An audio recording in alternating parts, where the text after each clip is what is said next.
Hi friends, welcome to Excel Tamizha. இன்னைக்கு நம்ம பார்க்க போறது வந்து பாத்தீங்க அப்படின்னா left and vlookup formula. இது எப்படிங்கறத நம்ம பண்றதுங்கறத பார்க்கலாம். இப்போ என்கிட்ட வந்து ரெண்டு டைப் ஆஃப் டேட்டா இருக்கு. ஒன்னு வந்து பாத்தீங்க அப்படின்னா டேட், ஹவர்ஸ், மினிட்ஸ், செகண்ட்ஸ் இது போல வந்து இங்க இருக்கு. இந்த இடத்துல பாத்தீங்கன்னா டேட்டும் ஹவர் மட்டும் இருக்கு. ஸோ இப்போ இந்த இடத்துல இதனுடைய டேட்டா 1 2 3 4 நம்ம டைப் பண்ணி வச்சிருப்போம். இந்த இடத்துல நம்ம அதை வந்து ஹவர்ஸ் மட்டும் வச்சு vlookup எடுத்து எப்படி நம்ம பண்றது அப்படிங்கறத நம்ம பார்க்கலாம். For example, vlookup இதுல left இதுல எனக்கு வந்து 12 characters இருந்தா போதும் அப்படிங்கிற மாதிரி நான் செலக்ட் பண்ணியிருக்கேன்.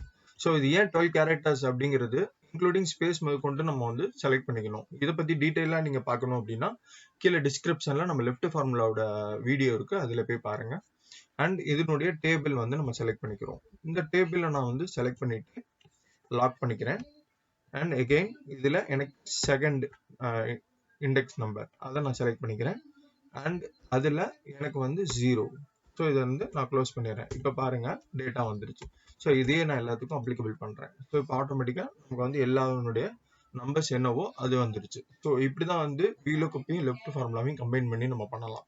ஸோ இது மாதிரி நிறைய வீடியோஸ் நீங்க பார்க்கணும்னா மறக்காம நம்ம சேனலை சப்ஸ்கிரைப் பண்ணுங்க, லைக் பண்ணுங்க, ஷேர் பண்ணுங்க. Thank you all.